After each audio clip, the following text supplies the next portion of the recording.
How to log in Capitec Bank Online. Hi guys, welcome to our channel. Let's begin.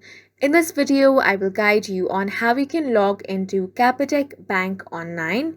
For this, you want to open up any web browser. Here I've opened up Google Chrome. Then you want to head over to capitecbank.co.za. Now, once you are on this website, you want to tap on the sign in option at the top of your screen. Here, select personal banking or business banking. Now, you want to enter your username over here. Once you enter your username, you want to go ahead and enter your password on the second box. Then tap on the sign in option. If the details you have entered are correct, you will be successfully logged into your account. In case you have forgotten your password, tap on the forgot password option. Then enter your username and tap on the next option. After that, follow the on-screen prompts in order to reset your password.